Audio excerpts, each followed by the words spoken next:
Hello, welcome to White Birch Tarot and Astrology. I'm very croaky tonight. I apologize. I don't know if you guys have ragweed where you live, but oh my gosh, it does a number on me. Anyway, this reading is for Saturday, September 13th, which it kind of already is because it's after midnight. I think I did this for like almost midnight tomorrow for those of you who are ahead of me time-wise. And again, I apologize for my voice. I didn't know it was this bad. I want to read a really quick poem. It's only a couple lines long. I've read her before. Her name is Rosemary Watola Traumer, and she gives you a free poem a day if you subscribe. Her first name is spelled with an E, Rosemerrry, and her last name is Wahtola-Trommer. Anyway, I love her poetry. This one is called There Is a Road Inside Me. I remember the day I stopped believing that, then everything was sky. I think that fits for right now because this is very strange energy, and I just wanted to very quickly, I don't have anything to point with. Oh, here's something. I'm scatterheaded tonight. I just wanted to quickly show you, this is that, it's a mini grand trine. It's been around for ages between Uranus and Gemini, Pluto in Aquarius, both at 1 degree retrograde, and Neptune in Aries, conjunct Saturn at 29 degrees of Pisces. So we have 111. This is kind of just making I think all of our lives feel like there's something bigger. The outer planets are doing their thing. And if you'll notice, they're opposite right now, the Sun and Mercury, which are together in Virgo. So we want to get things done and have a plan and focus on, what's in front of us, which is always good to do. But we're being sort of pulled in two directions. We're being a little short-sighted here, and we're feeling like things are out of control, so we're trying to gain more control here. And it's not working because these outer planets are doing their thing, and they're just bigger. There are just world events happening and things happening on a subconscious level, on a what's the term, collective consciousness level that we can't control. The collective unconscious, the collective consciousness. Now I can't talk. Saturn and Neptune are pulling us in different directions, and now they're in different signs. So we got Pisces, and Saturn doesn't really like to be in Pisces. Neptune rules Pisces, Neptune's in Aries. It's really mixed up. It's really mixed up. And then we have poor Mars down here in Libra. And Mars is the warrior planet and the planet of self-identity and charging ahead and getting on his steed, and going full tilt. Like, I want to save everybody. I want to do this. I have desires. I want that. And Libra is saying, no, we have to. You're in my temple now, the temple of Venus, and all you have to work with is, here's the scales for justice, and here, I'll give you a sword, but it's the sword of truth. You don't get to stab anybody with it. And so he is squaring Jupiter in Cancer, which is expanding our emotions and saying, we need to care for everybody. And he's like, I know, but she won't let me. I can save everybody. And it's like, no, we need to be soft and gentle. We need to think of the past and, water, and he's fire, but he's stuck in an air sign. And he's also opposite Chiron, the wounded healer, who is retrograde at 26 degrees of Aries, which he rules. So it's like his temple's got the wounded healer in it, and he's like, I don't want to deal with that. I just want to go forward. No, we gotta stop and think about where we need to be healed. And Virgo's all about healing, so we're ready to be healed, but we're opposite so much energy. We're kind of stuck in the middle. It's, what's that song by Steelers Wheel, Stuck in the Middle with You? We're just stuck in the middle with ourselves, really. And we're kind of all stuck in the middle. And the reading, I think, reflects that. I pulled, I hope you can see them, because they're really big cards. Let's see, can you still see them if I do that? Kinda. We can see the dust. I've dusted this off 4 times. I don't know what's going on. It must be the cards. I haven't used these in a long time. My friend at Dogstar Tarot was talking about the Wild Unknown Archetype cards by Kim Krans, and I thought, I don't use those very often. I'm going to pull 3 of them. And then I drew an overall energy card from her other deck, the Wild Unknown. So, I hope I can make sense of these, but we start out, I wasn't surprised to see this. We get the Healer. And again, this is a lot of Virgo energy. And if you'll notice, this snake has 3 heads. You know, and 3 is kind of the number of, well, like the goddess, the 3 moon goddesses. And I want to read, I took down some notes from the book. Well, first of all, I want to say this. When I first saw the snake, I was like, okay, that's Ouroboros, the snake that eats its tail, but it's not eating its tail. And then I was reading something else online, and it was talking about the snake in the Garden of Eden, and how the snake was responsible for humans getting, you know, knowledge, which of course got them.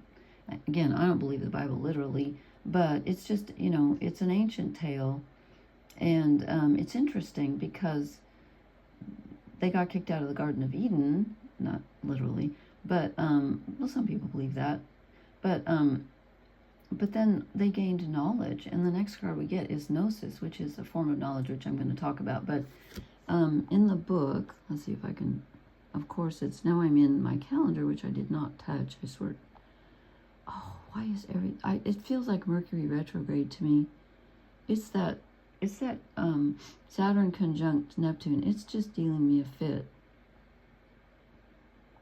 Okay, I don't really like this description. I'm going to go down here. This one sentence I really liked in this book is, she said, the wounded healer is not someone who was wounded and is now healed. It is someone who continues to courageously break open the self and the ego as a means for deep integration. Okay, that makes more sense to me.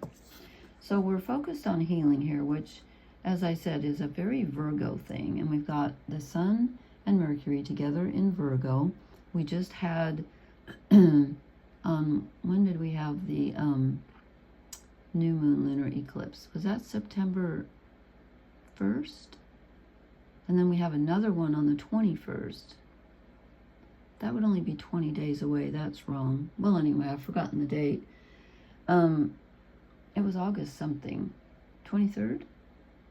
Perhaps. Anyway, we have two new moons in Virgo within 28 days. And we just had that Pisces solar eclipse, moon in Pisces, full moon in Pisces.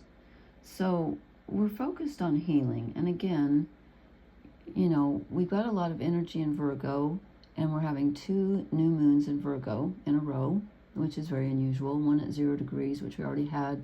The next one's on the 21st at 29 degrees, which is the last degree of Virgo. That puts a lot of emphasis on the sign of Virgo, which again is very concerned with healing.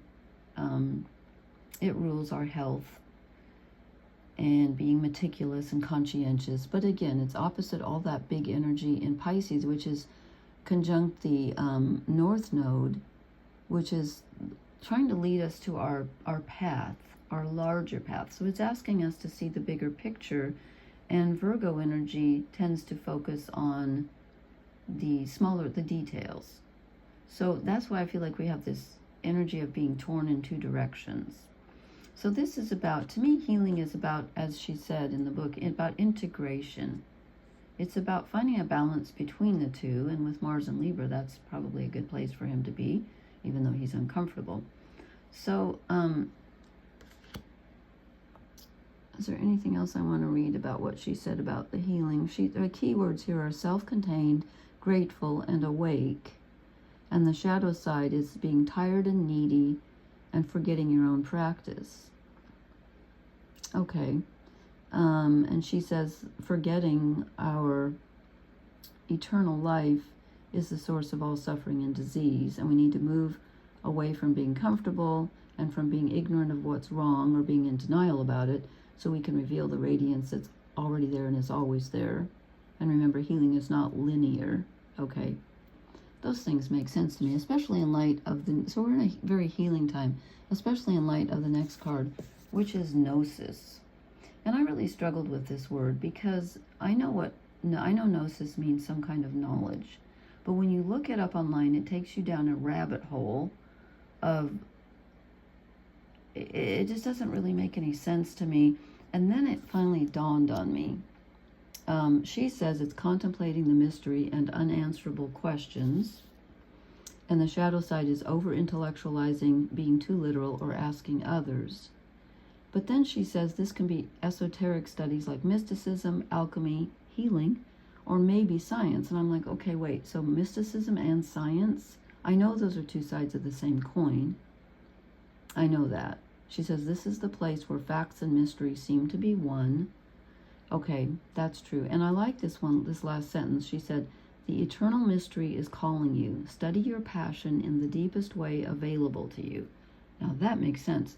But what I was thinking was this thing that I read one time about the Swiss psychologist Carl Jung. When the BBC interviewed him, I believe it was his last interview before he passed away, and they said, do you believe in God? And he said, I don't believe in God. I know there's a God. And I thought, oh, that came to my mind. I thought, that's what gnosis is. It's not belief. It's knowledge. But not intellectual knowledge, like, knowing your ABCs or knowing facts. It's partly that, but it's facts that lead you to wisdom. And I was thinking about how you can believe in something, but until you experience it in the flesh, or experience it in whatever way you experience things, you don't really know it. But once you experience something, you know it. And she makes that reference in the description here too. I think she said something about that. Yeah, this is the wisdom from felt experience. That's exactly what I think.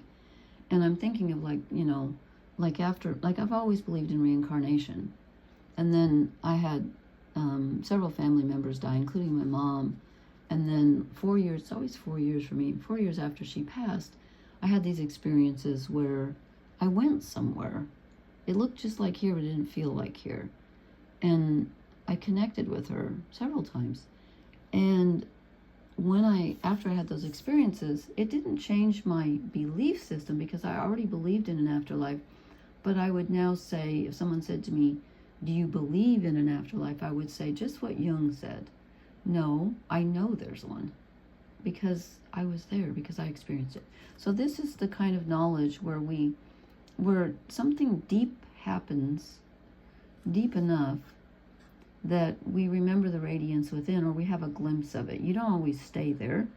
Maybe you do after you pass, but we don't stay there, but we get a glimpse of it, and it provides some freedom. And this, to me, this design reminds me of a cog in a wheel, like the wheel is ever turning, if that makes any sense. So I think the healing has to do with our belief system and us looking back on what do we know to be true? Because I think gnosis has something to do with truth as well. What do we know to be true? And again, true is kind of a, tricky word too. And then the last card, I swear, I don't use this deck that often, but I've drawn the forest so many times, and I have never drawn the healer, I don't think, to my knowledge. I've drawn gnosis before. But this is the first time I actually read the entire description in the book about the forest, and it's more interesting than I thought. I love this card. But I want to read you, this really is interesting. The keywords are magic abounds, childlike wonder, adventure. The shadow side is concealment, density, and savagery. And I just want to read this description. She says, this is an archetypal space, a little scary, but it also contains a little enchantment. You may lose your way. You may discover a secret mystical treasure. You may think there is a path to lead you straight through. Why is that reminding me of a song? Oh, the Talking Heads. You may find yourself. I always forget the name of that song. Letting the water hold me down, letting the days go by. Blue again after the money's gone. Oh, once in a lifetime. Anyway, she says, but pretty soon you'll be on what is known as the pathless. Oh God, I can't say the pathless path. That's a tongue twister. There are tricksters here, dense foliage and entanglement, but equally present are the glimmer of fairy light and friends among the trees. You're on an adventure now, and there's no turning back, so embrace the dim light in the moving shadows. Whether literal or imaginal, brave the forest and get lost getting found. Oh, that's brilliant.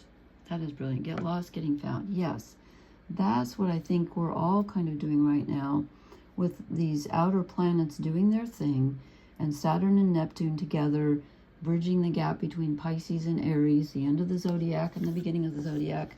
I think that's what we are doing. And I thought I had something else to say about this. What was I? Oh, so this is the adventure. Now, the thing is, we're already on the adventure. We're already on the adventure. It may not feel like it, because you might be feeling kind of stuck. And if you listen to my poetry things, I've just written 2 poems lately about feeling stuck. So you might be feeling stuck, but you're not stuck. We're just in the kind of, like in alchemy. Oh God, what's that term for, oh, I forgot. I used to know my alchemical terms, and I've forgotten. There's one where you can't move. I can't think of the name. Oh well. It's coming to me. It's like not stagnatio, but it's like you're stuck in an alchemical bath, and you're being transformed, even though you don't feel like everything is moving, but you are on a journey, and the change will come. The change is already probably happening. You're not the same, but things around, you might feel like you're stuck, is what I'm trying to say. But when I thought I'm going to draw 1 card for overall energy from the Kim Krantz Wild Unknown, and I get the Chariot, which is really interesting because this is about movement and being on a journey. And in this deck, let's see, how does she put the keywords here? In this deck, it's not 2 horses going in one direction, it's 1 horse, and she calls it strong will and triumph. She says the Chariot is your confidence, your will, and your inner warrior. That sounds to me like Mars. But this is the card usually for Cancer, which is the moon. She says, build a relationship with this part of yourself. Try to see the Chariot inside you. The more focused your mind, the easier it will be to sense his presence and stay mounted on his back. With a fixed gaze and sure footing, you'll be headed toward all you dream of. I think this reading is about seeing the big picture and getting glimpses of the big picture while you go about your daily life.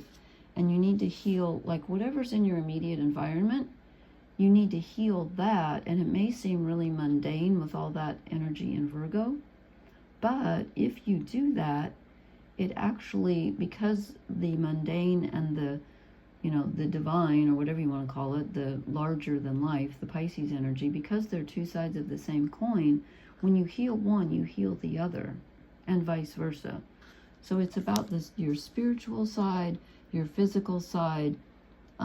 They're both being worked on, and then this leads you forward. And I think this harkens back, since we have the sun and here's the moon.